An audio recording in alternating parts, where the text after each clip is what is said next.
All right, boys, we're live. Oh, Darren's just going to do audio, by the way. He's going to come in, but it's just be audio. Yeah, I'm about to do the same. You know, I got to light the trees. Already. Already. All right, ready when you are, my friend. I got you. 3, 2, 1. Boys and girls, ladies and gents, welcome to another episode of Stadium and Gale. It's Uncle Silk. It's Dan. And Nick. Nick and Daniel, how y'all feeling today, man? Same corner, same time. It's good to be back. It's good. I forgot, in terms of being like a writer, I forgot how, like, not stressful, but like how stuck I am in front of a TV, like, all weekend. So I don't know how they do it, but like that first round takes 5 hours, no matter what happens. I'm sitting there like with the Jags waiting to pick, with your Jags waiting to pick, and we've known the pick for how long? So 3 months. Yeah, sometimes you got to take your time for greatness, though. Nick. Urban gave a peel behind the onion, right? He said, we're going to draft you. The NFL wants us to wait until there's 2 minutes left. So this whole thing's collusion for the NFL draft ratings. It's collusion from the top. Yeah. When you're drafting the future of the NFL, you got to take your time with that pick, Nick. I think that's why the Dolphins took a little while for Waddle. That's got to be it. It's got to be it. This is Jacksonville's one time a year to shine on a national stage. I'm out team here. The Jags are quickly becoming like the Detroit Lions, where the season starts after the season, and then the draft season starts, and that's when they're excited. But you know Urban better than that, Nick. All I know is Urban drafted a running back in the first round when you have two very special back. ETN is special though. You need a special back. You know, okay, that's a game changer back right there. You gonna respect Urban Meyer's eye for talent too, Dan. What's wrong? Sure. Like all of a sudden, Dan, like he's not a GOAT. Urban Meyer's not a GOAT no more. Oh no, I didn't say that. I just said it was an interesting pick. The GOAT's in a new pasture. Yep. We'll see. Just wait for this Super Bowl, man. Hey, Nick, I'm sure you saw all of the draft hype about the Dolphins having the best draft. Not a big deal, right? It's what we expected. Right? See, that's, us maybe 12 and maybe 12. We're not sitting here getting super hyped about it. Usually, it's just business as usual. I'm just happy y'all didn't get Kyle Pitts. That made my draft. I was exceptionally happy for Kyle Pitts, but sad for my Dolphins that we weren't able to grab a future Hall of Famer. But that's okay. We got another Hall of Famer in Jalen Waddle just a couple picks later. Yeah, I'd like worked myself into – it's like I like the pick now, but I'd worked myself into like this corner where I wasn't going to be happy unless it was Pitts, Penei Sewell, or Jamar Chase. So then it comes down and Chase is gone, Pitts is gone. I'm like, all right, well, just get the left tackle and be happy. And then Waddle comes, I'm like – but I've gotten back into it now. He's a better Tyreek Hill. I'm here for it. Hey, he's a good fit for the city as well. I think he's gonna be a superstar down there. I think y'all building a nice little roster. But did you see him in the green room? Did you see him in the green room? He had to get the business. Man. he was on the couch. He's like, Deuce, we can celebrate later. I got things to accomplish. Y'all know what time it is. He had to get the business. He had to get the business. Got Benzes to buy, touchdowns to get. Let's go. Let's do it. All right, boys. Hey, we got a busy show today. We're going to start off with a guest here real quickly. Just a couple of quick housekeeping notes. Get a quick belated happy birthday to Dan Mullen. Happy birthday to you. And then also a quick shout out. If you visit stadiumandgale.com/shop, everything in the store is 30% off if you use the coupon code Spring Sale, all one word. And then if you use the word hat sale, all one word, you get 50% off all hats that are available. So visit stadiumandgale.com/shop for all of that. Let's give a shout out to our friend Lee Friedland of the law firm of Friedland and Associates. Lee and I had the chance to chat today. Great in the 2000s, loves the brashness of Steve Spurrier. So give him a call if you are looking for somebody to help you with auto accidents, medical malpractice, nursing home cases, criminal matters, and personal injury cases within every jurisdiction in the state of Florida. He's based down in Miami-Dade County, and he's about to add an Orlando office here shortly to better serve the Gator Nation. So give him a call at 1-800-95-INJURED or visit him at yourfightourbattle.com. Again, 1-800-95-INJURED. and visit him at yourfightourbattle.com. We're going to start off today's show by bringing on an expert on name, image, likeness, talk to him about the landscape of that legislation that goes into effect here shortly, and get his take on what that means for the state of Florida. And it's none other than double Gator grad, Darren Heitner from Heitner Legal. Darren, how are you doing this evening, my friend?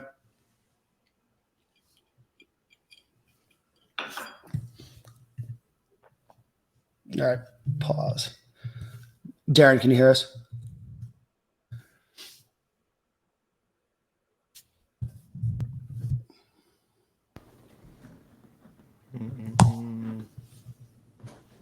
Yeah, I don't see a mute next to his name. I don't either.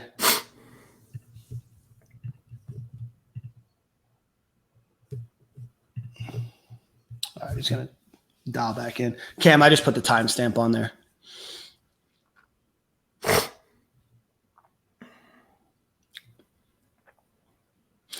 I am trying. Ooh. Stand up on my shoulders.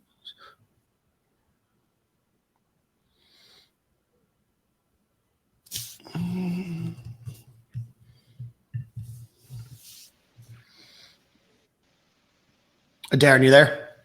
Can you hear me? We got you now, buddy. Awesome. All right, cool. I'm just going to ask that question one more time, and we'll get started. It's a really Sounds super good. easy question. Okay. So 3, 2, 1. Darren, how are you doing this evening, my friend? I'm doing well. How are you? Good. Hey, Darren, thanks so much for coming on the show. We really appreciate it. Darren, over the last couple of years, you've been one of, if not the foremost expert on name, image, likeness legislation and the legal parameters around that. There was a bit of a hiccup last week, so maybe you can walk through what that was. But so far, name, image, likeness looks like it's going into effect in July. So talk to us a little bit about how we got up to this point, maybe what happened last week and what the next, 8 weeks look like until it goes into effect. A little bit of a hiccup is quite the understatement. So going back to end of 2019, Chip Lamarca, who represents my district in Fort Lauderdale, his chief aide, Corey Stanicia, they asked me to help them draft legislation and promote it for name, image, and likeness. We saw California was the first to move, and they had an effective date in 2023. We decided no reason to wait till then. Let's push the envelope. In fact, we originally had July 1, 2020 as the effective date. That was pushed back to 2021. It passes the Florida House, passes the Florida Senate, gets signed into law by Governor DeSantis. This was middle of last year. And then all of a sudden, last week, at the tail end of the session in Tallahassee, you had an amendment snuck into a charter school bill to push back the effective date of name, image, and likeness to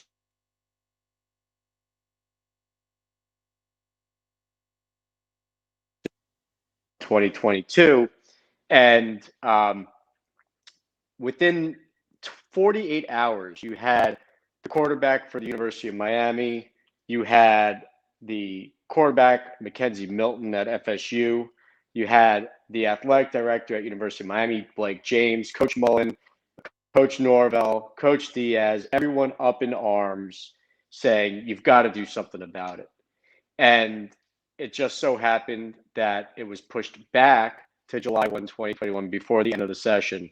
And that's where we are today. We're back to status quo.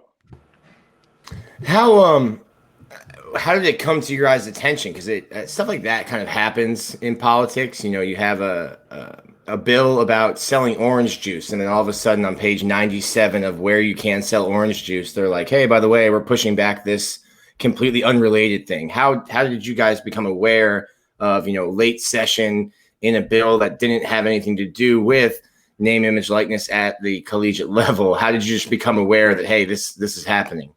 Well, that's the thing. So you had this completely unrelated charter school bill, and all day during the day in which it was snuck in, everyone was debating whether or not there should be that transgender issue attached to the charter school bill. And that's effectively preventing individuals who are transgender from competing in female athletics. And at the very tail end of the day, from the Senate, they read in a number of other amendments, and wedged right in the middle was this amendment to change the name, image, and likeness effective date. No one in the House was prepared for it. And it was read in, no one could find the language immediately, and it ultimately went to a vote on the charter school bill as a whole, with that and many other amendments included. It wasn't until after, when the dust settled, that people in the House really understood that they were voting on that bill with this new amendment included. In fact, when they opened the floor to questions and to debate, no one, including Representative LaMarca, was ready for it, because it was a surprise. No one had prepared them. So that question was actually asked later on the final day of the session when it got brought back up. Why didn't anyone say anything about it? And people chalked it up to it being a mistake, but it really wasn't a mistake. It was just people were caught by surprise. Darren, is there a reason? Was there any justification for why it was added as an amendment to that bill from a particular representative about why they wanted to push it back? Yeah, so we've received the rhetoric from Senator Hudson, who proposed the amendment in the Florida Senate. And his claim, which I don't believe, is that he was concerned that without a written assurance from Mark Emmert, president of the NCAA, that no punitive action would be taken against college athletes. His concern was that that's what would occur. The NCAA would, in effect, punish the individual athletes and perhaps punish the schools, and he need a written assurance. Again, I don't buy that whatsoever. In fact, just a week prior to that, Mark Emmert met with some college athletes. That specific question was posed to him, whether or not in those states with this effective date, he would take any sort of punitive measure, and he said no outright. And so, again, that was the justification that was provided. I'd like to know what the real reason was. I'm sure there's more to it. It just hasn't come out yet. Darren, I want to ask you, first off, small world. Corey Stanicia was like my middle school best friend, and you and I did high school debate. So it's amazing how small this world is when you think about it. But want to ask you, what's next for name, image, likeness? We're ramping up closely to that July 1st date when it goes into effect. How are schools preparing for this? How are athletes preparing over the next 8 weeks? Schools are preparing by getting their compliance ready for it, looking at the statute, understanding what it means, associating and aligning with third parties like Influencer, Open Doors, Altius, and others that have really arisen in the past year or two because of this opportunity that exists in the ecosystem. And I think that the athletes are also preparing by either establishing or building upon their existing brands, making sure that their social media profiles are scrubbed of anything that can work against them, figuring out how to add followers and engagement, and probably also thinking about who they want to assist them in terms of procuring opportunities, because they will have the ability, which they don't currently have, to sign with agents for a limited purpose of helping them find and negotiate deals. So there's a lot of work really to be done on both the university side and the athlete side between now and July 1. Hey, Darren, real quick, do you think the NCAA will step in if, say, Florida is staying in its current status with the NIL and other states have that leeway? They'll put it at a disadvantage in recruiting, correct? Do you think the NCAA step in any of this? The NCAA is certainly concerned. And I think when Florida was the only state that was considering a July 1, 2021 effective date, there was potentially some threat that the state of Florida had to consider. However, now we've had important states with big SEC schools like Alabama and Mississippi join us with the same effective date. You also have New Mexico, which has joined us, and other states thinking about it as well. Georgia's very close to joining us with July 1, Iowa, and others. So, yes, to answer your question, I do still think the NCAA is concerned that certain states will have advantages and others will be disadvantaged. And what the NCAA has done is it's taken the position that it's begging the federal government to do something about it, when it's as simple as the NCAA itself to change its own bylaws and just open this ecosystem up for college athletes across the country. But instead, and the NCAA hasn't changed course on this in the recent past, it just keeps saying, we want the federal government to do something. But while there's many bills that are pending on Capitol Hill, there's no movement thus far. So I don't really know what the NCAA is waiting for. Well, I won't put words in your mouth, but the NCAA wants to desperately hold on to this fake notion that these are amateur athletes. That was my next question. And that they don't have to pay them. But what I wanted, there's a lot of on our website, on the message board, there's a lot of older Gator fans that think that this is, creating a pay for play kind of scheme. And I'm trying to explain to them, you're probably going to be able to articulate it better. Can you just give us like the cliff notes of what the name, image, likeness bill is? 'Cause I keep telling people like, this is not the University of Florida paying, a Kyle Pitts to come play tight end for them. It's just opening up different avenues for players to profit off of their name, their image, their likeness.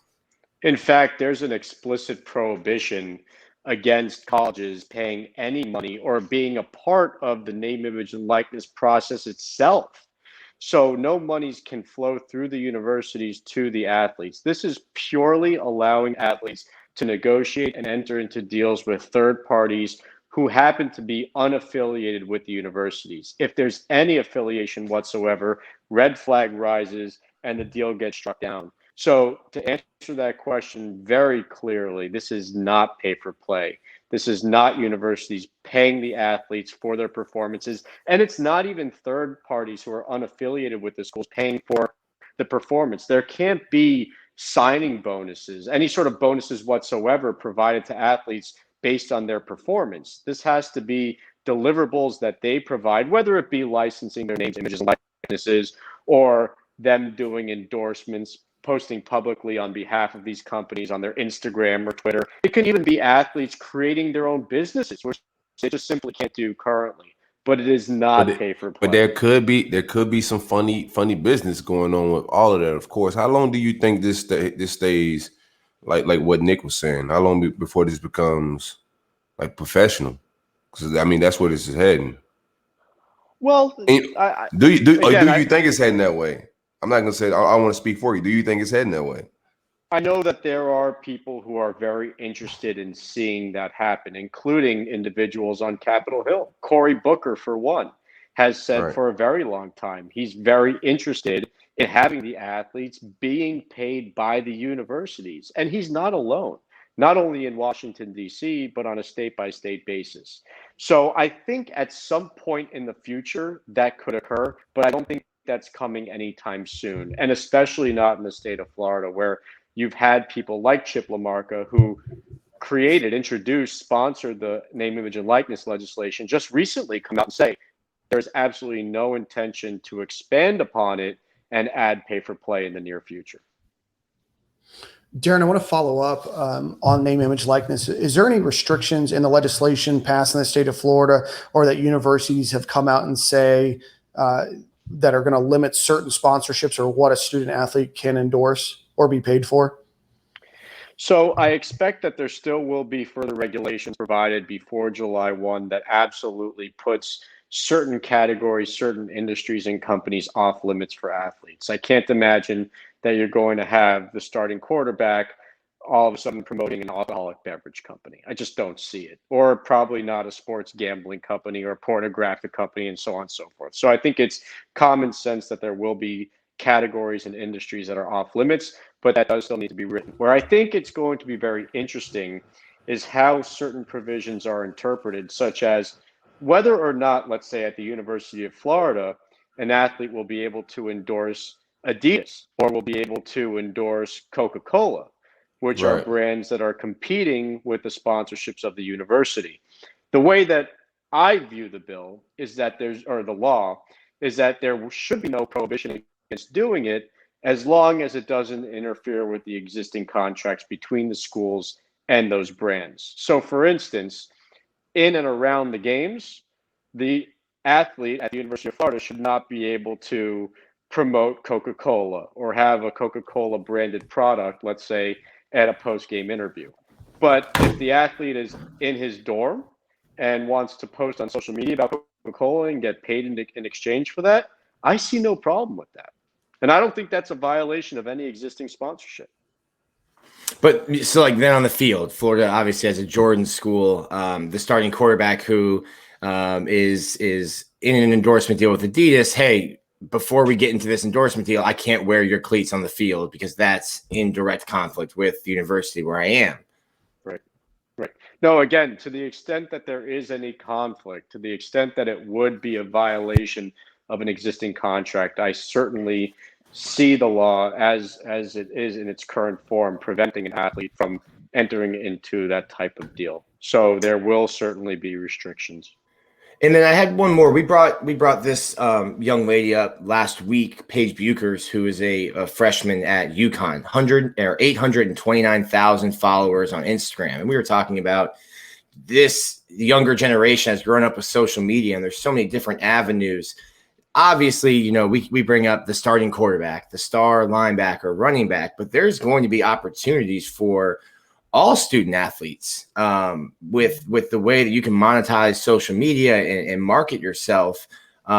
Was that an argument brought up that, hey, this isn't just for the best 5 stars, by recruiting rankings in football? This is an opportunity for any student athlete, regardless of sport, gender, or what have you. It's not necessarily, women's basketball isn't as popular as football, but clearly 829,000 followers on a social media platform speaks for itself. From the day I looked at this issue and from the day that Chip LaMarca looked at this issue, we looked at it as an individual's rights issue.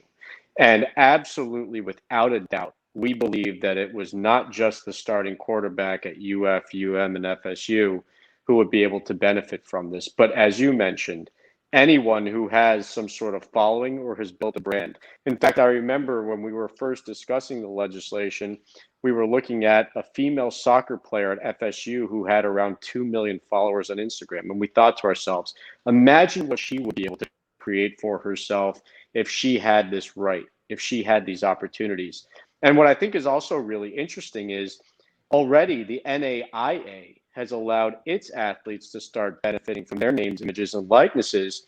And there's already an example of a female volleyball player who spoke publicly in the recent past and talked about how she's been able to pay off a lot of her debt, pay off her car bills, and is saving to buy a house. And this is a volleyball player at an NAIA school who's being able to do this because now she can monetize her Instagram and this business that she's created.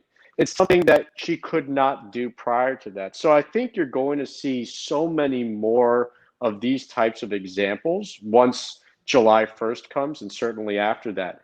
And those will actually be more compelling stories than the star athletes at the revenue sports who you would expect to be making 6 figures. I'm really interested in seeing some of those outliers who are making a lot of money from the non-revenue sports. Darren, I think being a sports agent looks pretty cool. Why aren't you a sports agent? Why are you doing law? How much time do we got? So look, I actually was one back in 2007 when I graduated from undergrad at UF and was about to enter into UF Law School. I had this idea of creating my own sports agency, and so that's what I did. And I worked on it all 3 years of law school and even for a year afterwards when I started practicing down in Fort Lauderdale.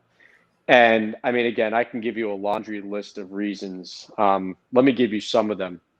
Number one, I'd say the barrier to entry is extremely high. There's so many agents already out there and so many who have negotiated millions, if not billions worth of contracts. It's very hard to separate yourself from the pack. Number two, the margins are extremely small. So let's say you want to be an NFL agent, you're capped at 3% commission on those contracts, and many of them are taking less than that in order just to compete.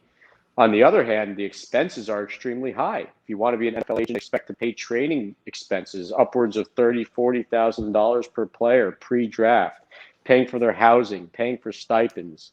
It's a cutthroat industry. Individuals are willing to break the law in order to get clients, something I'm not willing to do. Sleepless nights. I mean, there's players happen to be very fickle when it comes to agents. And I don't always blame them because they're throwing a lot of stuff in front of their faces, but there's a lot of agent switching, which is not for me. And I'll leave off on this one. I didn't really feel like I was utilizing my law degree nor my creative talents as an agent. A lot of these contracts are uniform in nature. A lot of the time spent is recruiting as opposed to servicing players, and it just didn't interest me anymore. So, but I can ramble off many more reasons. Okay, so it just looks cool. What's that? It just looks cool with Jerry Maguire. I got you. Jerry Maguire, Entourage. Yeah, right. It looks cool. Or what the Rock show? I forgot what the Rock. The Ballers. Ballers. Yeah, Ballers. Yeah. Man, I love it. Well, Darren, I know that you've got a cutoff, man. I really appreciate you coming on this evening and talking to us a little bit more. We're looking forward to seeing where the legislation goes and look forward to having you on in the future again. Go Gators. Awesome. Thanks, Darren. Yep. These conversations I come to pod for, man. That was dope. Yeah, Darren, Yeah, he's really knowledgeable. And like I think it was Silk said, he said was really at the forefront of all of this stuff. Mm-hmm. And it turns out that he was at the forefront because elected officials asked him for his help. Like that's how knowledgeable and where his reputation is at. Now, Darren is truly the leader in that business. Definitely a worthy follow on Twitter and following everything that he's doing. It's really a awesome gig that he's got. Very well respected in that world. Well, let's give a quick shout out to a sponsor before we get Quincy Wilson on. Let's give a shout out to our friends over at the Roof Soldier. Roof Soldier is a veteran-owned company that's going to help you with all aspects of residential and commercial roof replacement and repair. So give them a call, 1-877-ROOFS-FL. Hurricane season is almost here. It's a time to get that looked at. Make sure you don't have any leaks or need any repairs. Give them a call, 1-877-ROOFS-FL, or visit their website, roofsoldier.com. Tell them Stadium and Gale sent you, and you'll get $1,000 off of your commercial or residential roof replacement. Let's get on a former Florida Gator legend and Quincy Wilson. Hey guys, how you doing? What's up, Q? Hanging out, man. What's up? Where are you guys? Where's the whole family at now? I know you were all together watching the draft, but where was that? We're down here in South Florida, Fort Lauderdale area. Okay. Yeah. What before we get into some of your stuff, what was that like just for you as big brother, kind of sitting there and waiting for the phone to ring for Marco? It's nerve-wracking. It almost felt like I was getting drafted all over again. It was, but at the same time, it was cool to like actually sit there and see like my little brother get drafted. You know what I'm saying? It's just been something that we've always talked about, something we just always dreamed of, and like it just finally happened. So it's just a very surreal moment for the whole family, I guess. Yeah, I remember it was we're in Bradenton. It was an IMG 7v7. Your team was crazy. I think you had like you, Ehrman, and you had a bunch of guys on that team. Yeah, Travis Rudolph might have been on that team. Yeah. And I'm talking to you, your dad, and Marco might have been like all of 5'6", 120 pounds at that point. Braces on. Yeah. And his dad's like, Quincy. He's like, but this guy, he's gonna be good. And I look at him like, who's this? Who's this little third grader that's standing there? And he's like, it's gonna be him. And I'm like, all right, well, I believe you. It doesn't look like it right now, but I believe you. And then, sure enough, Marco shoots up and turns into the player that we know of now. Right, exactly. It's crazy. Perfect. Well, Quincy, let's start with your story a little bit. Grew up in Fort Lauderdale. Your dad is a University of Miami former player. Probably grew up in a family that rooted for the Hurricanes. Talk to us a little bit about your recruitment and how you ended up at the University of Florida. Yeah, like you said, my dad played at the University of Miami. So I remember growing up, everything was Hurricanes. So I remember like when I first started my progress, I really wanted to go to University of Miami, but things didn't work out that well. They wanted me to play safety, and I ultimately ended up at Florida. But I knew I wanted to stay in state. I also didn't, being from down here, I mean, the coldest it gets is 50s, 60s. So I knew I didn't want to be anywhere it was cold weather. So I just chose to go with Florida, and they had taller corners at the time with Marcus Rosen and Luchez Purifoy, so I felt comfortable going there. And because I remember coming out, my whole thing was I didn't want a school to move me to safety, so I ended up going to Florida where they were playing bigger corners, so I felt it was a good fit. The recruiting sites had already moved you to safety. Right, everyone was already claiming it. Now, what's real quick, Seb? What's your dad? Ahead. Your dad told me this, and I'm sure it's a conversation you guys had because there's so many commit, decommit. By the time somebody gets on campus, it's like the fourth school that they've committed to. What was the conversation that you and your dad had? And it was like, hey, when you commit, that's it. So make sure. He's like, I don't care if we do it right now in the summer or we do it after your senior season, but there's not going to be a commitment, decommitment kind of thing with you. Yeah, he didn't want me to be one of those guys who just like felt like they couldn't make up their minds and you doing coaches wrong, saying you coming, not coming. So we went through. I feel like he made it real clear for me because he took me to a bunch of schools the summer before my senior year. So I felt like I got to see a lot and I was able to make a good decision. Notre Dame was happy that you went up in the summer and not in February. Yeah, exactly. I would have told him no on the spot. And you talk about not decommitting. There's a time where that the season before you guys would come, it got ugly. And some guys you committed with or friends with, Ermin Lane and Davin, all those guys end up flipping. What was that process like? What was that like? There's a lot of trolling going on. Yeah, each week they were losing and we all were talking about if we were straight, you know what I'm saying? Are we gonna end up coming? And everyone was on board. And then one day I just go on Twitter and see that Ermin flipped and he didn't tell me nothing. So I was just like, all right, you doing it that way? Well, I'm gonna go my way. And then you remember I put out that tweet that went all viral and whatnot. And just that's the last thing we've ever said to each other. Wow. Really? That was it? That was it. I heard you. It looked like you said some stuff on the field. Well, when Florida and Florida State played, so maybe not the last thing you said to them. Yeah, I mean, he went to Florida State and never caught a ball on me, so pretty much that was what it was. Okay. Did he catch a ball? Period. No, I don't. No, so that was mean. Change positions and whatnot, so I don't think he ever found his way there. You try to turn into a big corner and steal your bars, bro. Yeah, nah, not quite. That's what's up, man. Let's get into your time at Florida a little bit. It was rocky. We had some good seasons. We had some great defenses. What was your time like? What did you enjoy the most? I would say what I enjoyed most was the competition every single day.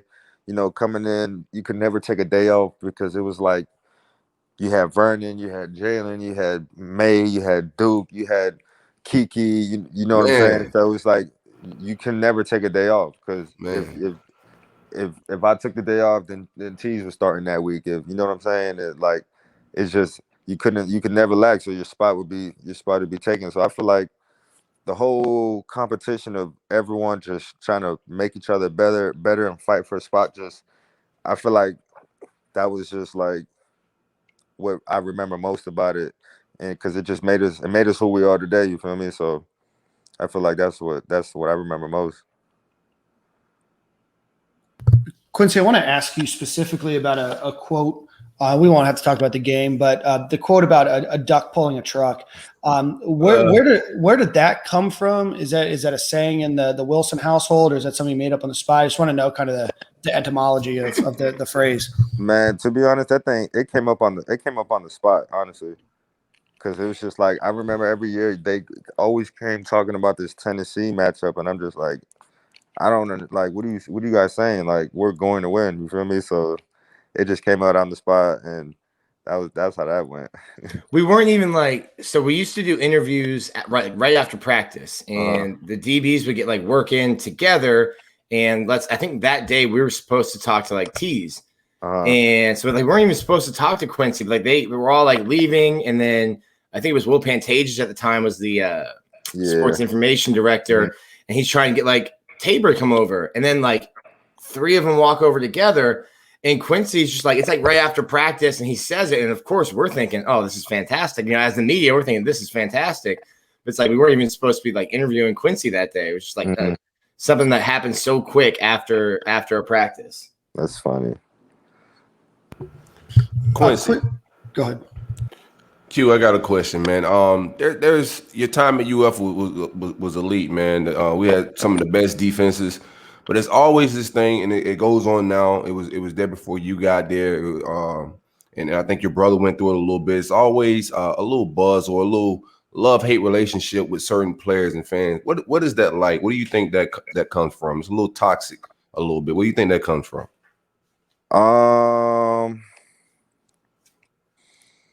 Man, I mean, you know how it is. They love you one second, they hate you the next. But I feel like it's what I don't think it's Gator fans particularly, because I witnessed it when I went when I played with the Colts. I mean, they love you when you're up, they hate you when you're down. But it's like, Right. I just feel like nowadays people just getting a little too bold. You feel me? Like, Right. they saying things that, like, I feel like they're really trying to get up under your skin so that they could get a reaction up out of you and get some followers. You know what I'm saying? Like, it's all a clout game now. Like, because it's like, if y'all really see me in person, you're not gonna say any of this. You know what I'm saying? So it's Right. like, it's all for show, and it's just like, you got to just understand that. Like, I've been dealing with that since freaking 10th grade. So it's like, I get it now, but a lot of guys don't understand that. So it really messes with them. They see you in person, they want a picture, then they put it up You know what on I'm IG saying? and get some more clout. It's just a different clout chase at that point. Yeah, pretty much.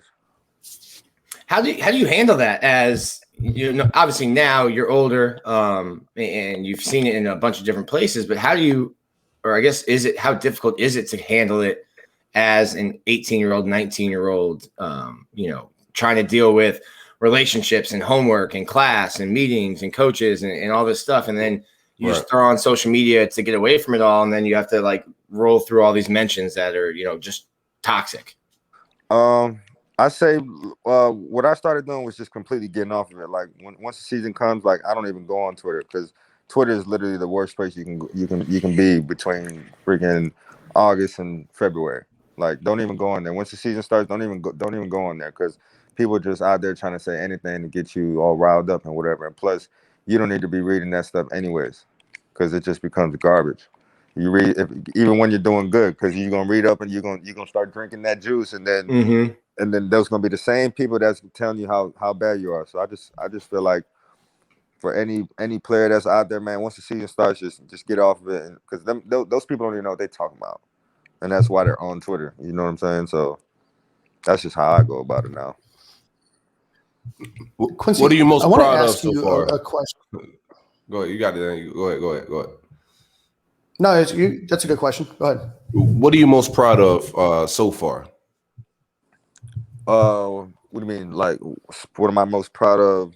Right. You played in the All-American games. You got Big 3 committable offers. You was a big-time recruit. You've been drafted. You played in the NFL.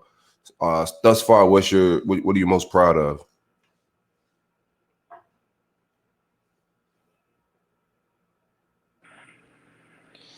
You can hear me? Yeah, I hear you now.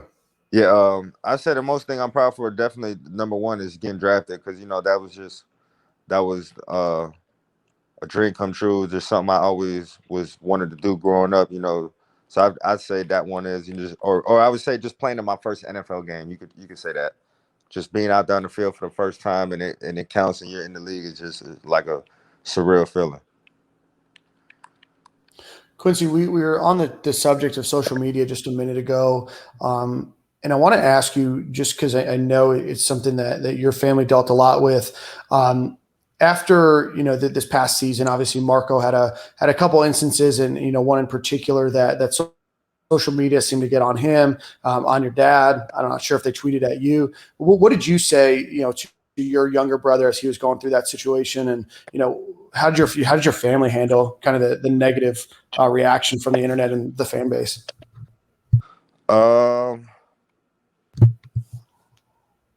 We just told him not to look at any of that, because they was gonna say the worst. They were looking for a reason, because, to be quite honest, him throwing that shoe wasn't the reason they lost. You shouldn't have been in a dogfight with LSU. when they were that sorry this year. So we'll just put that out there. But with that being said, I mean, we just told them, man, like what's done is done, and they're gonna ask about it. Just find a way to answer the questions and just move on from it. You know what I'm saying? What else can you do? So we just told them to just move on from it, and you learned your lesson. What's the Wilson relationship like with the University of Florida now? I mean, that's your school, the school you went to, your school Marco went to.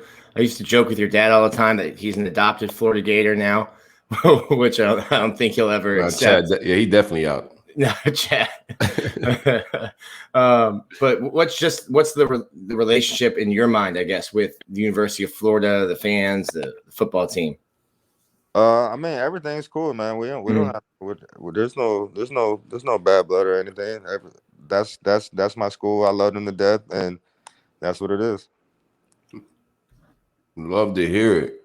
Love to hear it. Q, you're a big DB, man. You looking slim right now. What are you doing? Nah, man. I had to knock off that baby weight from when I was in school, man. But I'm putting on some weight. I'm gonna play a little bigger this season. I've been playing like 190, 195, but we putting on some weight.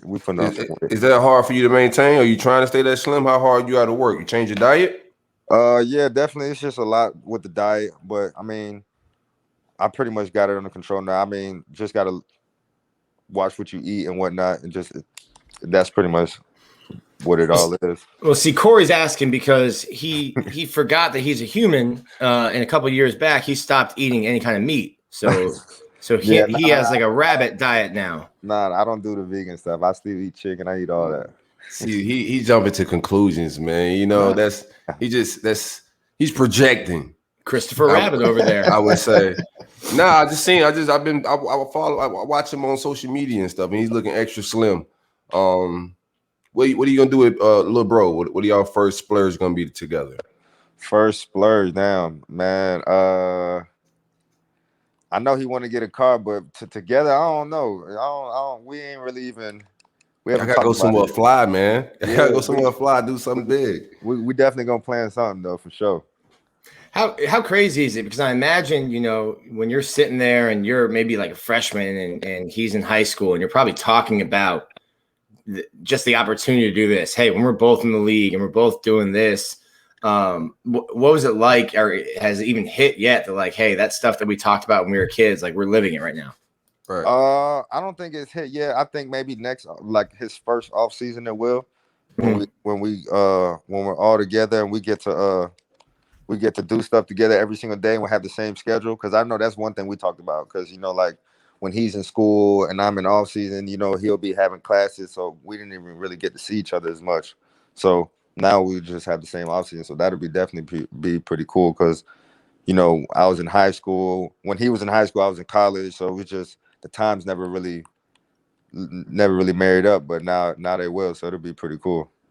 They're not on the schedule next year, but I imagine that is a jersey swap that mom will be there for. Oh yeah, no doubt. Eventually, that'll be crazy. That'll be a picture worth framing. Now, I wanted to ask you real quick about the NFL. Obviously, drafted by Indy, spent a couple of years there. What was it like going to New York? And I mean, Poole's there, and May is there. It's almost like you were, back in Gainesville. Yeah, man, that was pretty cool. The couple of weeks I was with them for, getting to play with them for a little bit. It was definitely fun, but it just didn't really work out. Mm-hmm. And then just not even leaving the stadiums, taking a new team, but again maybe moving across. Where are the home lockers? Did you have a whole different locker room than the Jets? I think there is a different locker room, to be honest. I think there's 2 locker rooms in there. Okay. But everything's the same. But I actually live closer to like the Giants facility than I did when I was living when I was playing for the Jets. So crazy. That's wild. I know. Q, you obviously played on a really talented defense, but what's the biggest difference between the college game and the NFL game that you've seen in your 3 or 4 seasons? I I just say the speed of the game because everyone is good. You know what I'm saying? Everyone out there knows what they're doing. Everyone out there, all the skilled players run 4-4. You know what I'm saying? So it's just like, and then everyone's a professional. So, everything's going to be on point. So it's like any second you're half stepping out there, they're going to find it and capitalize on it. So it's just like you got to just be on point every single play and just go through your keys and just be on point. You know what I'm saying? Because this the best of the best. They're gonna find the mistakes, find the errors, and capitalize on them. What are you most looking forward to in your opportunity with the Giants? I say just getting on the field and getting a chance to just play because I feel like I haven't played in a whole year and a half.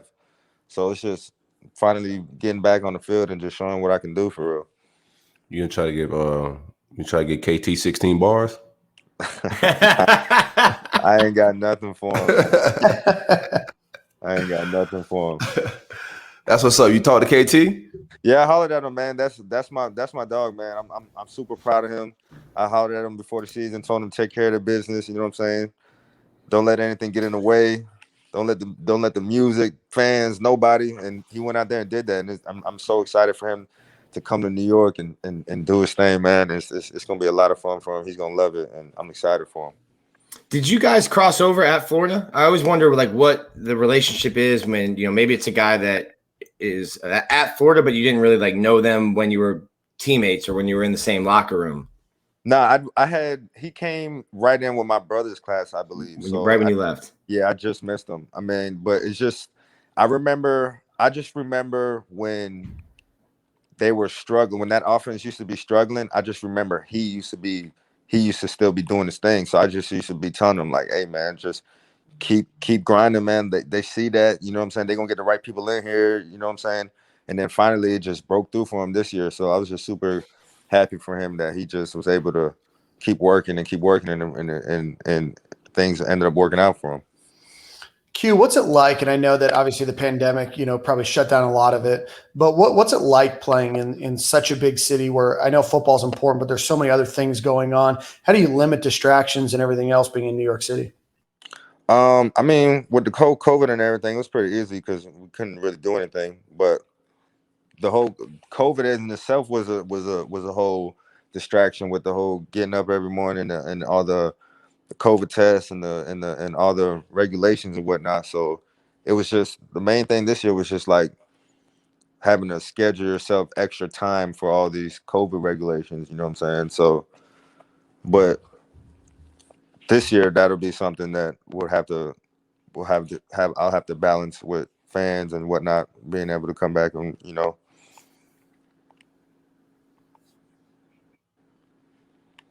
Hey Dan, you muted, man. My bad. Well, Quincy, we wish you the best of luck this year with a new team in the New York Giants. Silk obviously monitors what you're doing on social media and checks it out. But where can everybody follow you on Instagram, Twitter, all that kind of stuff? You can get me on Instagram at 6ix954. That's pretty much where I'm at, what I'm doing. Check me out on there. All right, man. Appreciate you for coming through and hanging out, my dude. For sure, man. Appreciate you guys. We appreciate it. Go Gators. Good luck. Go Gators. Quincy Wilson, another 954 legend to join the duo that's already here, right, Nick? That's us. That is us. That's us. Yeah. I was gonna ask him, whose bedroom Harlem gonna get? Here's a Quincy's. I mean, here's a Marco's, but it sounds like they might be getting a new house now. Yeah. All right. We'll ask Marco when he comes on. Start holding your breath now, Sil. I love it. Well, let's get into NFL draft talk. But before we do that, if you were watching the NFL draft and you thought to yourself, man, I'd love to get a new mortgage or refinance mine, let me tell you, there's no better person to reach out to in the state of Florida, Georgia, Tennessee, or Virginia than our friend Carlton Black. Give him a call. He's with Cardinal Financial. Home loans, conventional loans, FHA loans, construction loans, jumbo loans, refis, anything that you may need. Give him a call at 404-769-5501 or email him at carlton.black@cardinalfinancial.com. Again, 404-769-5501. It was a big week. for the Florida Gators. 8 players drafted. Second overall, I guess they tied, or I'm sorry, they were third overall with 8 players drafted. Alabama and Ohio State each had 10. Notre Dame and Georgia had 9. This is the most players the Gators have put in the draft since 2017, and currently have the 3rd longest active streak of players drafted in the common draft, and the only team to have the only team in the SEC to have a player drafted in every draft in the common draft. The Gators have had 12 first-round picks in the last 9 drafts, and at least a first-round pick in 13 of the last 15 years. Obviously, we're talking about none other than the unicorn himself, Kyle Pitts, who goes number 4 overall to the Atlanta Falcons. Your thoughts? That's wild. The every draft thing. It used to be 4 schools. Michigan State didn't have anyone drafted this year. It's just crazy because it becomes an expectation, and then when you talk to someone like when Silk asked Quincy, "What's your proudest moment?" He's like, "Just being drafted." You forget that like the tiny sliver percentage of high school athletes, like Dan and I. High school athletic stars like Dan and I that just, right. Go pro in something else. Go pro in podcasting instead. Right. How many stars? Like 1 star? Listen, man, I don't know. It depended if you had double vision or not. There might have been 2 stars. I didn't pay Rivals to get my ranking, But so to me, that's crazy to have someone every year. And then, when you just go through how many guys got drafted, and Tony goes 20th, and I'm, going into Thursday night, I'm sitting there thinking, and of course, like the draft story's ready, but thinking, oh, well, he's probably fringe first round. And then Urban Meyer comes out and was like, we were taking him at 25 if he was there. Said he was heartbroken. And then a guy like Kyle Trask, I can't imagine a better spot to go and learn from, Tom Brady, who's probably going to play for another 17 years because it makes no sense that he's still playing. But go and be able to learn from Tom Brady, that's incredible. Nick, before you spoil all of the draft pick announcements, let's talk about Kyle Pitts a little bit. What do you guys think? I mean, we talked about it on the show last week that we thought his ceiling was 4 and his floor was 6. I was a little disappointed as a Dolphins fan that he wasn't available at 6, but he does go as the highest drafted tight end of all time. All of the sportscasters and everybody else could not hype him up more. They called him a surefire Hall of Famer. Do you like the pick in Atlanta, Silk? Yeah, I love it. I mean, you got a veteran quarterback, more weapons around him, not a lot of pressure on him. That offense is going to be potent. I don't think they keep Julio, but yeah, I love that fit for him. And he didn't go to Miami, so that What's I've been seeing that same thing about Julio. I just don't know why they're getting rid of him. Is it just a salary cap thing, like an age salary cap thing? Yeah, both. He's 32, and it's like $60 million, right? Shoot, sign me up. And I think they're relying on like Calvin Ridley to step up and some of the other guys too. So I think that there's like some other reasons to why I think that they're ready to move on. I mean, I'm not mad at it for Kyle Pitts. I just hope the Bucs don't get him. Right. Bucs is getting everybody, so I don't need them to put Julio on the market and then he's in Tampa vibing with Tom. By the way, I need to read this quote that Tom Brady just said. He said it on NFL Draftathon, which I don't know what that is. He said, "We know that Julian Edelman didn't retire. Let's be honest. He's just too scared to tell Bill he wants to come to Tampa." I've been there. Tom Brady just gets what he wants. Tom Brady's getting sassy. That's what he's getting. He's getting sassy. That's getting real sassy, bro. Yeah. Oh, man. Goat talk. It sure is. Kyle Pitts does land as the 5th player from UF ever drafted, and the top 5. They're still without a number 1 overall pick. I think number 2 was the highest that they've ever had, and that was early in the common draft. But big shout out to Kyle Pitts. The next one, Nick already spoiled it here, but Kadarius Toney also goes first round, 20th overall to the New York Giants, joining Quincy Wilson over there. Are you guys surprised as an outsider that Kadarius Toney went as high as number 20? No, because it was kind of like what we talked about last week. It was like, I think his comp for a lot of people, like you mentioned Jalen Waddle and Tyreek Hill. I think once NFL teams see what can be done with a certain archetype of player who has a certain set of skills. Right. Hey, how do we get that? And how do we replicate what the success Kansas City's having with Tyreek Hill? And then all of a sudden you get a player like Kadarius Toney, you turn on the tape and you're like, hey, that's it. Once that's why I kept saying if he ran a 4.3, he was going first round, because once that explosiveness matched the tape, it was a wrap. You know what I'm saying? Everything they saw on film matched what he did at the combine. And I was like, yeah, there's no way a whole round's gonna go by without somebody taking a chance on him. That's really, I think, what combine, because we all as outsiders look at the combine and like, oh, everyone puts too much stock in the 40. But what you're really trying to do is saying, okay, well, I see this on tape, I see this on film. Do combine numbers match, and do they back up what my eyes are showing me on film? Right. And a 4.38 and a good 40 backs up what you're seeing on the field. Right. Absolutely. I know, and I'm spoiling a little bit with Evan Mcpherson in the Mcpherson in the 5th round, but the Bengals basically said that they drafted him because of what they saw on his pro day. Obviously, they saw a lot before that to attend, but that pro day is the reason why they drafted him in the 5th round and was the only kicker drafted. So no, you're exactly right, Nick. With that being, I like the way that sounds, Dan. You got it. It will probably be the only time I ever tell you that. I mean, you just say you spoiled it, and then you were right. So you kind of balance things out a little bit. I want to ask you guys, and this is kind of a brief aside. There was a tweet from a former NFL draft or former NFL scout that has a draft website now, and he heard that Kadarius Toney has some personality flaws or some character issues or concerns. We all do. Right. So let me ask you this. Do you think, and I opined about this on Twitter a little bit today, do you think that teams selectively say that to people to potentially get a player to drop so they can maybe draft them a little bit later than maybe where other people have him slotted for some they only said about certain chess? people. They only said about certain people, Dan. Yep. Oh, well, yeah, that's a whole other discussion. Yeah. That's why I don't think it's a thing, because they only said about like people who got caught up in the rap stuff but I mean, everybody got character flaws or personality flaws. Nobody's perfect. Urban Meyer might have been spreading that because he apparently wanted Toney at 25.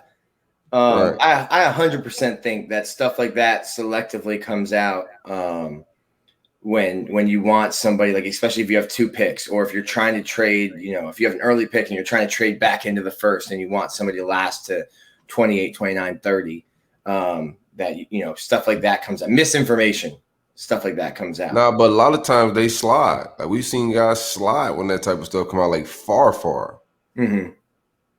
The only thing I think, like, I do agree with you. Teams do throw that out, but I've seen players like really slide with that. Not like Toney didn't go, like that didn't work if that's what they was trying to do. Yeah. The only thing with Toney, and like, listen, he was in a state, he got probably unconstitutionally pulled over, like doing like 31 miles an hour on campus when it's 25, and gets pulled over with the guns in his car. But it's an open carry. I forgot about the gun. It's an open carry state that the guns were legally purchased. So it's like, hey, I just forgot about it. Yeah. It's like, do you want? New York is not an open carry state with not the same kind of gun laws, but he didn't do anything wrong. So you can point and say, hey, I don't want my first round receiver running around with guns, but it's like he's not breaking any laws. He obtained them and was carrying them legally in the state of Florida. So to me, if that's even something you're bringing up, now listen, the laws are different in New York, New Jersey, and just make sure you're following the laws with your firearms. But stuff like that comes up as potential red flags, I think is what, when teams are trying, when you're spending millions of dollars in the first round, you're trying to find a reason. Hey, why should I not spend it on this guy? And you look kind of for anything. But if anything, for me, a team like New York that has strict gun laws is probably looking into that more than like, hey, is he going to be going to a music studio to make a new album after practice? Who cares? Right. Who cares if he's doing that? Yeah, I forgot about the gun thing. But I don't. He didn't because it wasn't really like a thing. Because it wasn't illegal. Yeah. Right. No, I just forgot that it was a thing at all. You know what I'm saying? I just forgot that whole incident happened. Like, whatever. There's a lot of but things that I forgot. I mean, the duck in the truck thing. Yeah, like as a beat writer, I have to read the Toney story, and then the headline's bad. It's like AR-15 in the back seat, and you're like, why are you running around? Like, put it in the trunk or something. But then when you read into it and you talk to a lawyer or you talk to a cop, it's like, oh, everything checked out here. Like, Why y'all do that, Nick? It happens in the state of Florida because we have sunshine laws, and you can get police reports and stuff like that, which is why you get more reporting on like arrests and stuff like that in Florida than in a state like Georgia, where it's really hard to get that information. But in this case, the sunshine laws were able to let us say, like, yeah, sure, he was pulled over with guns that were his, legally purchased, registered to him, like everything checks out here. Nick, I'm trying to find an article that you wrote on Kadarius, trying to try to get your words. Don't do that. I can't find it. I can find your story on the airsoft gun issue, but we'll find it before the show ends. Nick, you alluded to it. Also, Kyle Trask is drafted as the last pick of the second round. What is that, pick 68, I think, or 64? So he's going to go and be the heir apparent behind Tom Brady with the Tampa Bay Buccaneers. What do you guys think of that pick for him? I think it's perfect, but I want your guys' opinion on it. Perfect. Yeah. You said it, man. I think it's perfect. He get the vibe. I would say to learn on the Tom Brady, but Tom ain't that type of guy, so he's gonna have to do all the learning on his own. I don't think Tom gonna be teaching him shit. I remember reading when Tom was still in New England. Like, he's not like an ass to the guys behind him, but like the way that Tom got his opportunity was because of an injury. And I think there's something still in the back of his head. Like, yeah, I'm not going to derail the young kid under me's career. He's like, but I'm not going to go like super out of my way. He's like, hey man, if I want to take all 100 reps of practice today, I'm taking all 100 reps. I don't really care about your development because I'm the one playing Sunday. But I think there's something to being able to just sit there and just even being a fly on the wall and watching the way that he works and prepares, takes care of his body at, how old is he? 42, 43? Still playing at the level that he's playing at, winning championships. And what Kyle has already shown from being a backup in high school and a backup in college is that he is more than prepared to go about his business, even knowing he's not going to be the starter that Sunday, more than prepared to go about his business and continue to prepare and learn and get better. And who knows how long Tom will play. So he's got a couple of years to learn under the GOAT. Yeah, and he's only competing against Ryan Griffin, so I like his chances at the backup spot. I like the number 2. They gave him number 2. I don't know if number 11 wasn't there, but if you go from 11 at Florida to 11 at Tampa, you're following a nice career trajectory where we'll be looking at Kyle Trask at Steve Spurrier Florida Field by the year 2055. Yeah, I like it, man. He gets to see. He didn't play a lot in high school. He didn't start there. He sat a lot in college and then get a whole lot of reps there. So I think the speed of college and the NFL is a big difference, and he gets to go in and take his time. The Tampa's not depending on him to do anything right now, so he can go in, learn, vibe. I like it. He's joining a loaded roster too. I think they're returning all 22 of their starters from the Super Bowl. He's going to go and practice with some of the best players in the NFL. So I'm excited for him. I think that, Tom Brady, we always say that this is going to probably be his final year, but after what I watched last season, I think the old man's got at least 2 or 3 left. So he seems like the type of guy that could play until he's like 50. I think that's just the Dolphin fan in us, Dan, hoping more so hoping than predicting. Can it please be his last year? I announced it on Twitter on Saturday or Friday that I am now a Tampa Bay Buccaneers fan. As my You what? I think he's just trying to pick as many teams as possible so he can have some success on Sunday. Number 2 team. So You got a number 2 team? Yeah. You think you mean? I always have to have one when my number 1 fails to deliver. You have a number 2, and you've always been a fan, and now it's announced on Twitter, so they can't call me a bandwagoner. But having 2 teams in the same state is egregious. I agree. I guess I could have a favorite team of a state that I've never been to, but yeah, like that makes more sense, bro. Yeah, I couldn't fathom putting on that creamsicle nonsense out there. What do you think about your number 2 team trying to push out the NFL MVP? So, which number 2 team? How many teams you got? It depends on the day. Your Green Bay Packers. Oh, A-Rod. Yeah, if A-Rod's out, I like Green Bay as a franchise, man. They're just solid. They're always solid. So that's a good number 2 team because they're just always good. They're always good because they went from Brett Favre to Aaron Rodgers. Dan and I are sitting here in this Dan Marino desert searching for the next one, and they just have Aaron Rodgers fall into their lap while they have Brett Favre. Aaron Rodgers off. This is I said it last week. 2 types of teams in the NFL: teams with a franchise quarterback and teams looking for one. Your number 2 A, B, C team is about to not be one of those first teams with a franchise quarterback.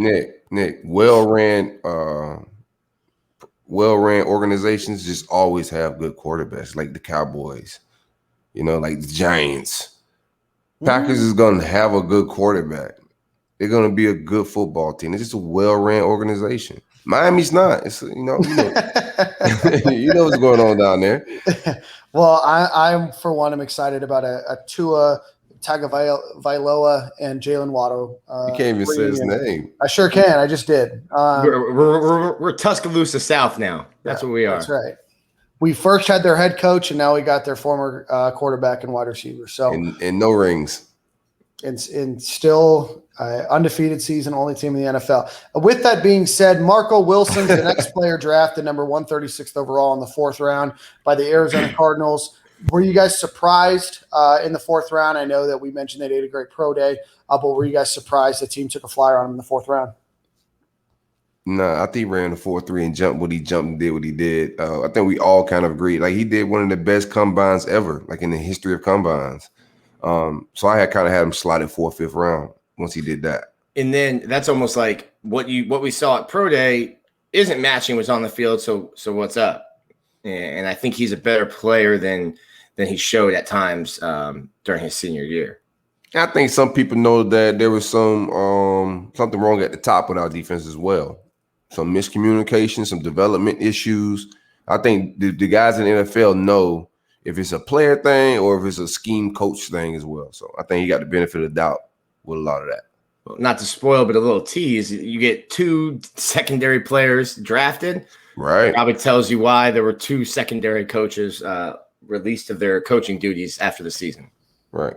And one that's probably slotted for a 1st-round draft pick next season. Just reading a little bit about Marco Wilson, the Arizona Cardinals seem to have a lot of deficiency at the cornerback position, and I know that they traded up to get a pick who their personnel called the steal of the draft, according to Cliff Kingsbury. So they obviously view Marco Wilson as an incredible asset to that roster. Next player drafted, the only kicker drafted, and that was Evan McPherson, drafted 149th overall in the 5th round by the Cincinnati Bengals. We know that he had a bit of a streaky season this past year, but obviously the Cincinnati Bengals, who I believe released or did not re-sign their kicker going into this season, saw a lot in Evan McPherson from his pro day and made him the only kicker drafted. Nick, what does this mean for your brand that no punters got drafted? It's just, it's not a great day for punters, but it's always a great day for the movement. It's a small blip for us, a stumbling pebble on our path to being recognized. You're not a good representation right now, I'll tell you that. No. Listen, it's throwing the towel. I'm not throwing in the towel. Punters are people. Kickers are weird. You saw the title of the pod last week. But getting back to Evan, I think all of us, I won't speak for you guys, but all of us, I think, were surprised when he decided to leave early. Right.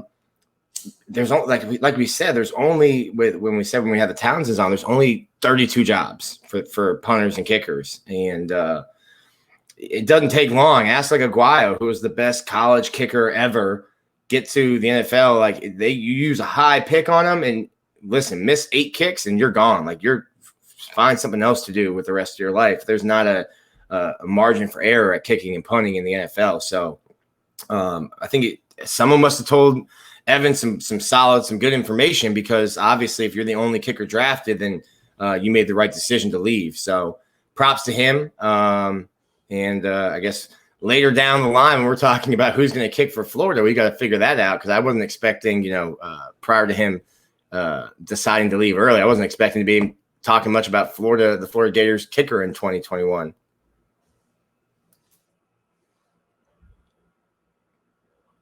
Yeah, I was shocked. Yeah. I had him going undrafted. I thought a lot of kickers around the country kicked better than him this past year. He didn't have a good season. He had an okay season, but for his potential and what we thought he was, I thought he I thought he was a little underwhelming. Yeah, it looks like he was drafted higher. I think that we all thought when we did our draft preview last week that we didn't think that he would get drafted, specifically because a lot of kickers and punters don't get drafted.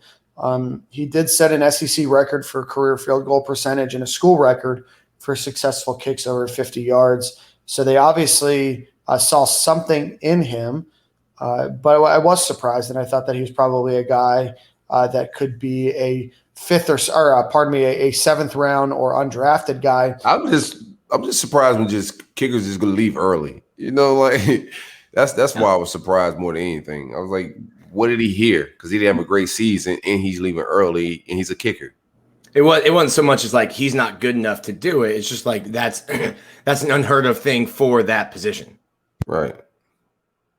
It's also no surprise that Shane Graham was an assistant quality control coach at the University of Florida, who's probably the most famous of Bengals kickers. And I say that because that's the only kicker I've ever known from the Bengals. You well researched. That's what this pod is. You can only fact check me if you know more facts than me. So I love it, guys. After that, Sean Davis gets drafted 165 overall by the Indianapolis Colts, Quincy Wilson's old team. We talked about this on the show that we thought that Sean Davis was going to be drafted, somewhere between the 5th and 6th round, and looks like we nailed that one. Do you guys like that pick? And what are your thoughts? I like Sean. I didn't want to get Quincy in hot water, but I don't think Quincy texted Sean about great places or great things about Indianapolis. I don't know how much Quincy, being from South Florida, liked living shoveling snow up in Indianapolis. Dan, I know you love your Midwestern states. Underrated city, Nick. St. Elmo's. You say that about a lot of cities, though. He said that about all the flyover states. He's like, you know what's really Poughkeepsie's a really underrated town. It's like, what are you talking about? Poughkeepsie's not. I will not stand for all towns, but I will say, as somebody that's been fortunate enough and lucky to visit a lot of towns, some of these towns, Indianapolis being one of them, deserves a little bit more credit. Not saying that I'd ever pick up my life and move there, but just letting you know, it's not that bad. It's no Cleveland. Oh, okay. Speaking of, why was the draft in Cleveland? Of anywhere you can go. That was probably the most exciting thing to happen in Cleveland in 5 years. To me with Sean, he has the tools, he has the athleticism. It's just stay healthy, and you just got to really be in your book and know where you have to be. It's like Quincy said, everything gets faster at the next level. And to me, it was just sometimes he just wouldn't be where he needed to be. It's almost like all the athleticism, but just wasn't in the right spots at times. And then had a little bit of injury issues at Florida. But you talk about a safety that can change the course of a game. That's the kind of player he can be. Yeah, he didn't get to run. I thought he went where we said he would go, and he didn't get to run a 40. He tweaked his, got an injury at the combine. So I'm impressed, man. We had some talented guys back there. I mean, these NFL scouts seen some. I think our defense should have been better than what it was in that secondary. But we made some much needed changes. But shout out to Sean Davis. It's a shot at the league.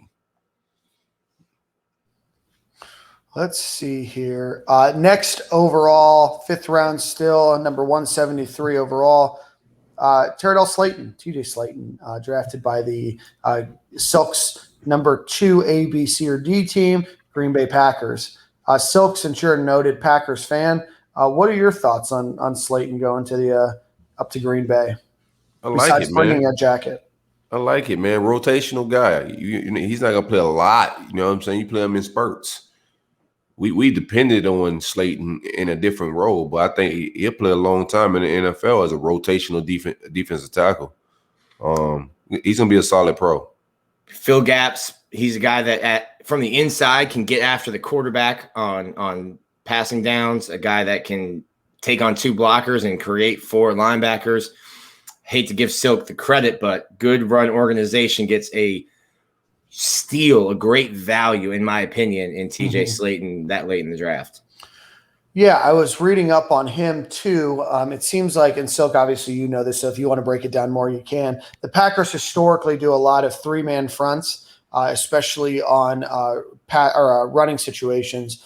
I know Kenny Clark, who is there, noted one technique defensive tackle there, is going to play a lot. He's going to play a lot in passing down, so I know that they're excited about the idea of Slayton being able to come in at that one technique or zero technique to fill in for Kenny Clark. Silk, as a noted Packers fan, any additional thoughts on TJ's involvement in your defense?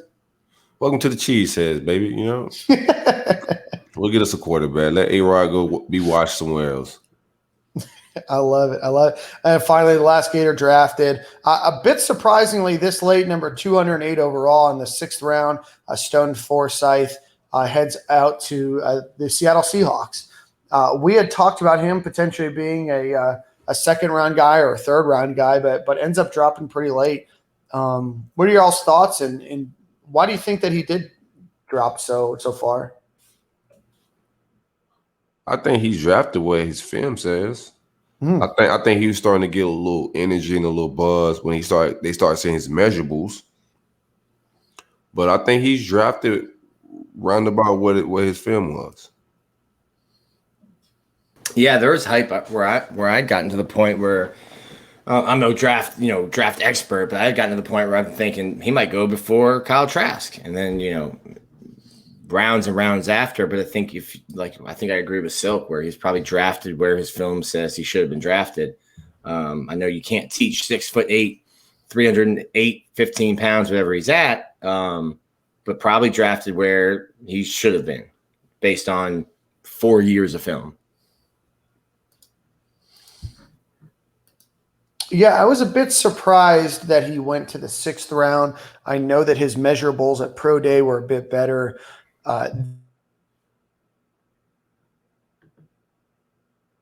than his protecting Kyle Trask's blindside there. I thought that he had a big leap up from the year before, which was a gigantic leap up from the year before that. So I was a bit surprised. I thought that the 2nd round would have been high just on the play that we saw. I thought that he could be a late 3rd round, maybe 4th round guy, but 6th round overall, but does get to join a really good team with the Seattle Seahawks and a great offensive line coach in Dwayne Brown, I believe is his name. Yeah, there you go. A little research goes a long way, Nick. That's why you get paid the big bucks here. That's exactly right. Outside of the NFL draft, 3 players that were eligible did sign with new teams. We'll talk about the big elephant in the room here in a second. Brett Hagee, offensive lineman, announces that he's going to the New York Giants with Quincy Wilson. Former Florida Gator safety Donovan Steiner and his mom Pam are headed up to Pittsburgh and the Pittsburgh Steelers. And then finally, why do you want all the smoke, bro? Why are you dragging us along with it too? No, that was Dan Thompson that said that. That was not a Stadium and Gale approved announcement. Hey, man, do you? And then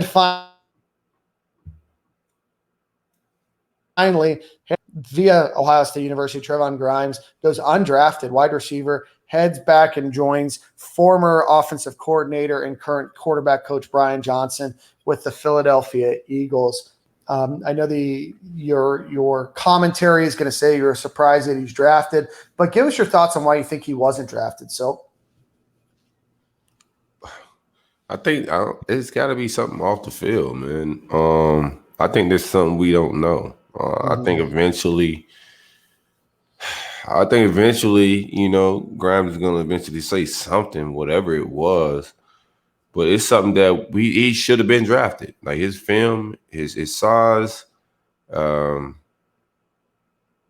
don't know, man. I'm looking at guys getting drafted still to have like 14 catches for 150 yards last year. Yeah, I want to get into no he say, she say, or some innuendos, man. But when a guy that talented doesn't get drafted, somebody badmouthed him, in my opinion.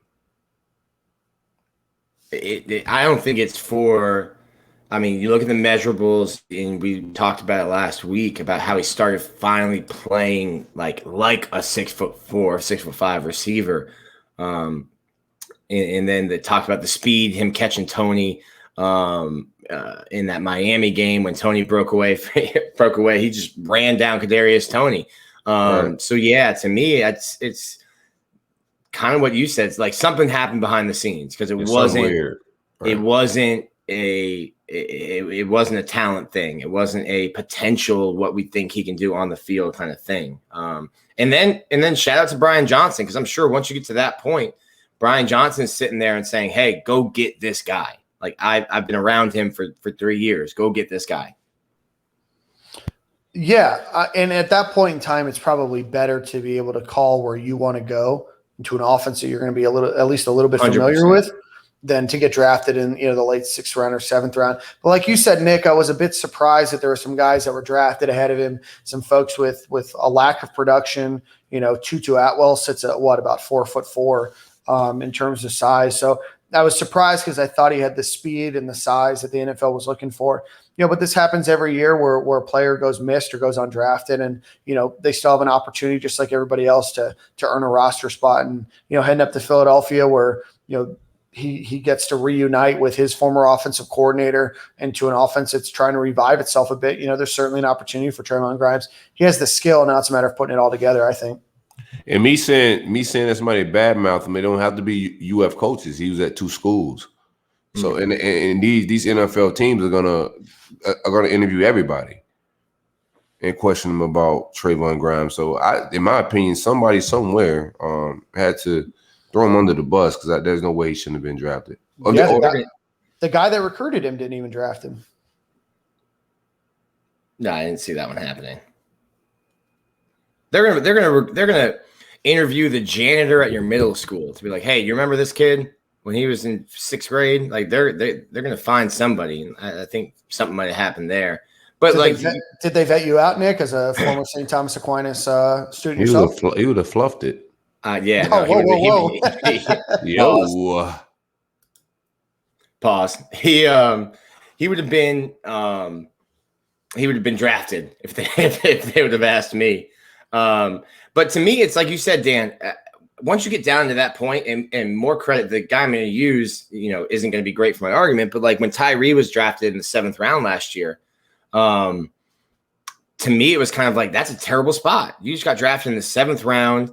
And they used a pick on Jerry Jeudy. They used, I think, their 2nd or 3rd pick in the draft on a receiver. Like, that's not a great spot to be. They just used 2 high picks on receivers. And I think it's better at some point to be able to pick your spot, pick your offense, look at the depth chart, and see. Because if you're an undrafted free agent, if you're a late round pick, you've got to do the extra stuff to make that 53. And credit to Tyree, he did that and made the roster out there in Denver. But I think when I was looking at it by the 6th round, I'm thinking Grimes probably would be better suited to just go undrafted at this point and be able to pick your spot.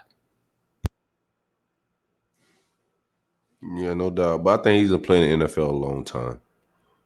Yeah, I agree. I think that he's got the body and the speed for it. So, they're changing up their roster this year with Jalen Hurts at quarterback, or changing up their offense.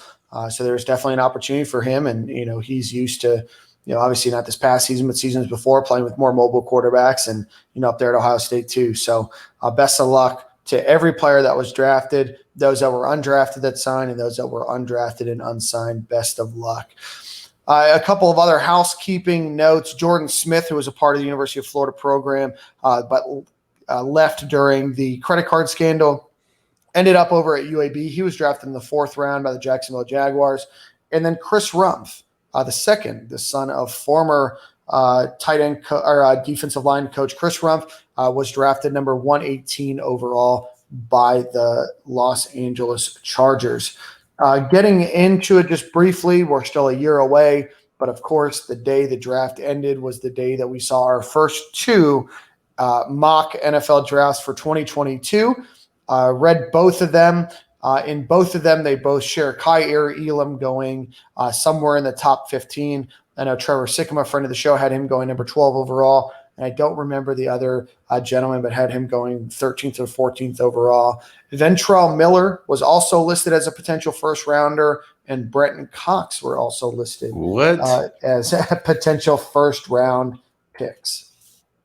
Ventrell as a first round linebacker? I was surprised in both of them. And who wrote that? I'm call the police. I will find it for you quickly. Yeah, fine, I'm gonna press charges. Call the police. I'm gonna call the cops on it. I love Ventrell, man, but hey, come on. He's not a first round linebacker. That's egregious. I mean, there's not many. Brad Crawford from Yahoo Sports. Oh, shout out to Yahoo. That's the parent company. Great article, Brad. Yeah, I won't slam them. Great article, Brad. I won't call the cops. My bad. You're not going to call the cops, but you might call one of those tip lines, right? Yeah. Silk's on an anonymous tip line. Silk Karen over here. Excuse me, Brad. Oh man. Hey, Silk, why don't you take us to a Brunt ad read? We got some Gator news of the week. Shout out to the great folks at Brunt Insurance and Financial Services. Anything you need insured from the Panhandle to the Keys, give my man Greg a call or visit his website, bruntinsurance.com. If you need home, auto, renter's insurance, life insurance, any financial services, hit my man Greg up, 954-589-2204. Big coverage, big policies. My favorite part of the show, Dan gets to get in his bag of Gator news. Oh, we'll be in our bag this week, but there's going to be an assist by Nick Delatorre because there was a Florida Gators baseball series this past weekend against the number 2 Vanderbilt Commodores. The Gators take 2 of 3. Florida infielder Josh Rivero was named the SEC co-newcomer of the week. He batted .455, went 5 for 11 in the series. Nick, help us break down the Vanderbilt victories. Yeah, it was a huge weekend for Florida. Coming into the year, Florida was picked to win the SEC East. I mean, obviously the expectations of being the number 1 team in the country have been up and down. Just inconsistent is probably the best way to explain what they've been this year. And Vanderbilt, in their Friday night guy, Kumar Rocker, and Saturday night guy, Jack Leiter, 2 of the best pitchers in the country. So you're coming in and you're thinking Florida has to win 2 to stay competitive in the SEC. And they do just that. I mean, Kumar Rocker gets the win on Friday, but Florida chased him in the 5th inning. And when you've got a Friday night guy in the SEC, you kind of expect them to be able to go at least 6 innings, 7 innings, sometimes get you into the 8th, and then that sets your bullpen up. So Florida chasing Kumar on Friday early kind of changed the way the rest of the weekend plays out, because now Vanderbilt has to use their closer in the middle innings, and he throws 20-something, 30 pitches, and now he's not available for the next day. And it just changed the way Florida didn't give up on Friday, even when they were down 7-0, kind of changed the complexion of the rest of the weekend. And then you go out and you really, Jack Leiter's probably taken over the 1-1 slot. He's probably going to be the first player drafted in the draft, and Florida goes out and just shells him. Judd Fabian hits 2 home runs off him. Kirby McMullen hits another one, and they chase Jack after 4, give him his second loss. And then you come back Sunday. Huge opportunity to get a weekend win, a weekend series win. And Hunter Barco, the COVID freshman, he has a really good start. And then you get Jack Leftwich comes in. He throws a scoreless 2 2/3. So from top to bottom, I think this weekend was what we expected from Florida. Tommy Mace had a really gritty, gutty performance on Saturday. He's supposed to be the guy that gets you, those 6 strong innings, 7 strong innings. And you got that from him. You got 8 strong innings from him on Saturday. So this is kind of what we expected. And I think Kevin O'Sullivan said it after. He's like, we've been waiting for a weekend like this all year, for the team to come out and really just show passion. I mean, Vanderbilt fans were in my mentions. They were mad that Florida was celebrating, yelling some choice words across the field to Vandy after the series was wrapped up. But for me, I needed to see that kind of passion. I think Florida kind of like Quincy said, drank their own Kool-Aid to begin the year, and they kind of walk out on the field and just expect like, yeah, we're Florida, we're going to win. I think this weekend you kind of saw that competitive fire come back, and maybe it took playing a rival and playing the number 2 team in the country to bring that out. But, you sit here now and you think, okay, well, 3 more SEC series, then the SEC tournament and the NCAA tournament. Maybe this is something you can build on and move forward with. The next 2 series they should be able to win at Kentucky and Georgia at home. And then you got to head to Fayetteville to play the number 1 team in the country in Arkansas to finish the year. Interesting. Florida plays Stetson, I believe, this week in a midweek matchup. Stetson Tuesday, yeah. Okay. All right. So we'll look out, and it seems like the Gators are on a high streak right now. They've won, 12 of their last 14 or so?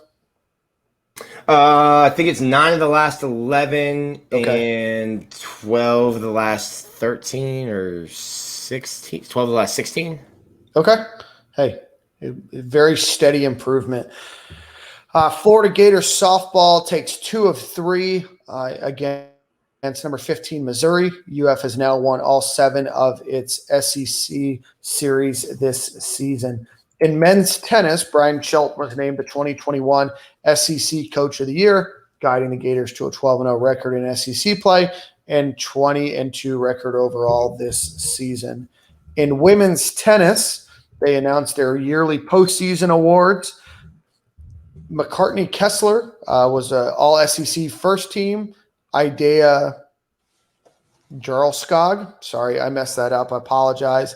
And Marley Zine were on the second team, and Sarah Dahlstrom earned all freshman team. So shout out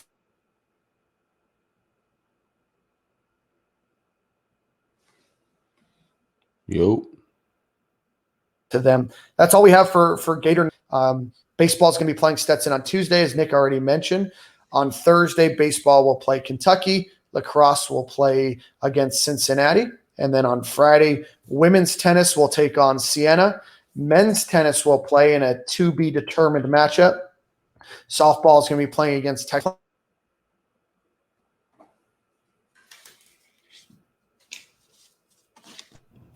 And then finally on Saturday, men's tennis will be playing again if they win.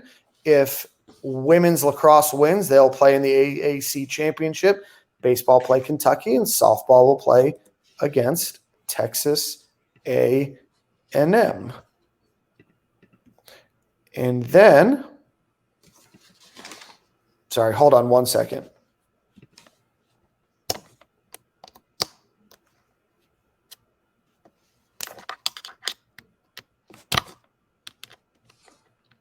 What the fuck going on, Dan? He said Dan got to upgrade the Wi-Fi. Sorry, boys, can you? No. Sorry, that wasn't the Wi-Fi. I accidentally unplugged my mic. Cam's an idiot, man. All right, 3, 2, 1. On Thursday, former Florida Gator quarterback and Stadium and Gale alum, Heisman Trophy winner Danny Werfel, this past Thursday, received the 2021 Wooden Citizenship Cup Award at the College Football Hall of Fame in Atlanta. He was presented the award by his former coach, Steve Spurrier. Dan Mullen will be honored at the 16th annual Dick Vitale Gala, which is going to be held at the Ritz-Carlton down here in Sarasota, Florida. The mission of the Dick Vitale Gala is to raise funds for premier pediatric cancer research, and Dan Mullen is going to be awarded for his work helping to raise money for children and families. In football news, Jacob Finn, former Florida Gators punter, has announced that he's going to be going to the University of Virginia to be joining their team. Nick, your thoughts?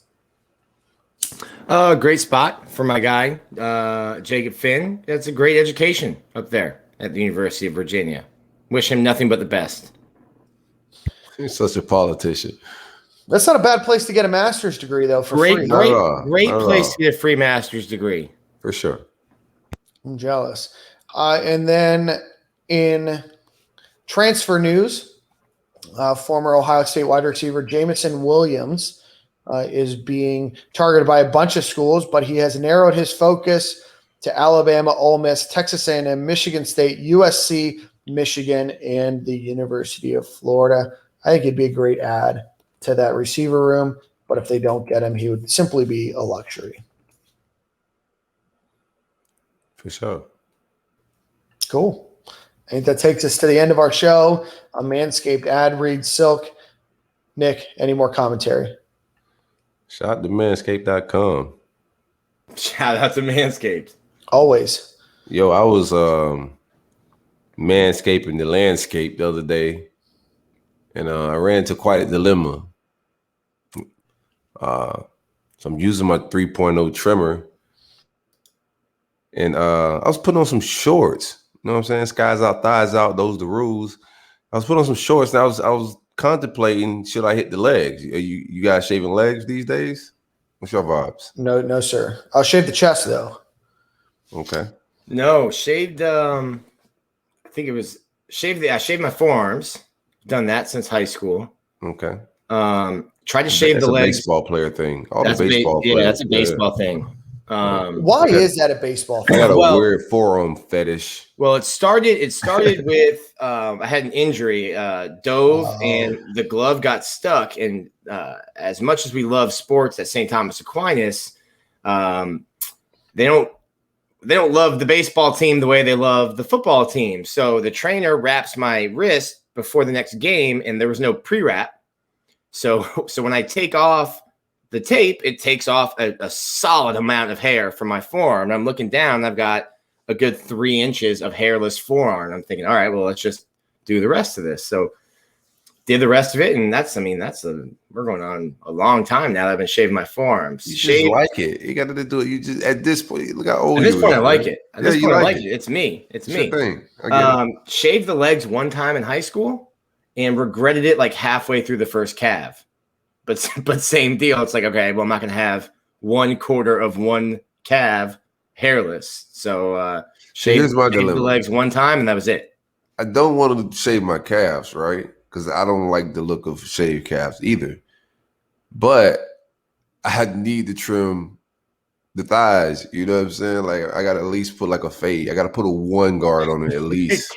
Manscaped got the 1 guard. So shout out to Manscaped. They got the guards and all, man. So you can like cut your nice little fade. The little high top, fade on Silk's thighs leading up to his knee.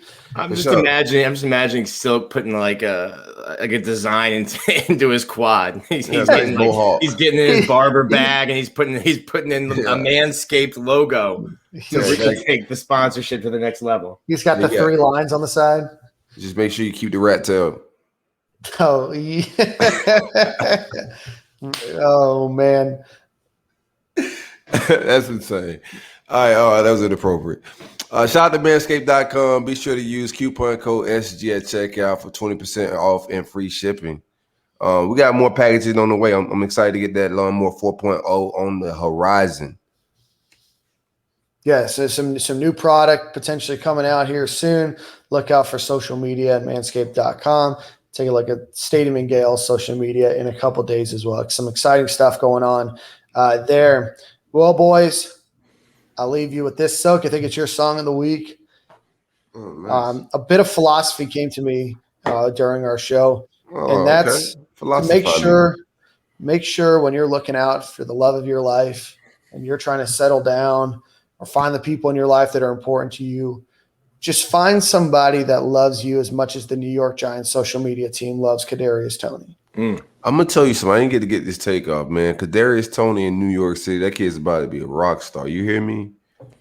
Like that city is perfect for everything he got going on, man. So blessings to KT. What do I want to play? I gotta play something wholesome. Wholesome. Yeah, you don't think I got wholesome music? I don't know. I wasn't putting you in a corner. Caught me off guard. I was ready for some young Joker. I don't know. I would say Kirk Franklin. I don't think I got any Kirk Franklin in my archive.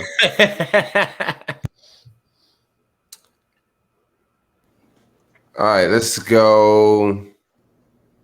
This is gonna be left field. Let's go Mario. Mars. Some R&B. Let's ride. Same corner, same time. See you guys next week.